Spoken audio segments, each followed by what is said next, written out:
وہ جو اللہ سے کیے ہوئے عہد کو پختہ کرنے کے بعد بھی توڑ دیتے ہیں اور جن رشتوں کو اللہ نے جوڑنے کا حکم دیا ہے انہیں کاٹ ڈالتے ہیں اور زمین میں فساد مچاتے ہیں، ایسے ہی لوگ بڑا نقصان اٹھانے والے ہیں۔ تم اللہ کے ساتھ کفر کا طرز عمل آخر کیسے اختیار کر لیتے ہو؟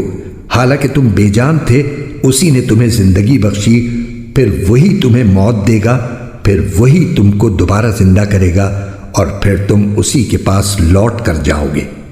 وہی ہے جس نے زمین میں جو کچھ ہے تمہارے لیے پیدا کیا، پھر وہ آسمان کی طرف متوجہ ہوا، چنانچہ ان کو 7 آسمانوں کی شکل میں ٹھیک ٹھیک بنا دیا، اور وہ ہر چیز کا پورا علم رکھنے والا ہے۔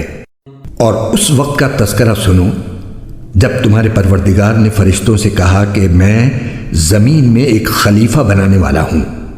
وہ کہنے لگے، کیا آپ زمین میں ایسی مخلوق پیدا کریں گے جو اس میں فساد مچائے اور خون خرابہ کرے؟ حالانکہ ہم آپ کی تسبیح اور حمد و تقدیس میں لگے ہوئے ہیں۔ اللہ نے کہا، میں وہ باتیں جانتا ہوں جو تم نہیں جانتے۔ اور آدم کو اللہ نے سارے نام سکھا دیے، پھر ان کو فرشتوں کے سامنے پیش کیا اور ان سے کہا، اگر تم سچے ہو تو مجھے ان چیزوں کے نام تو بتلاؤ۔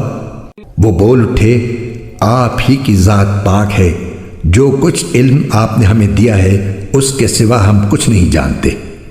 حقیقت میں علم و حکمت کے مالک تو صرف آپ ہیں۔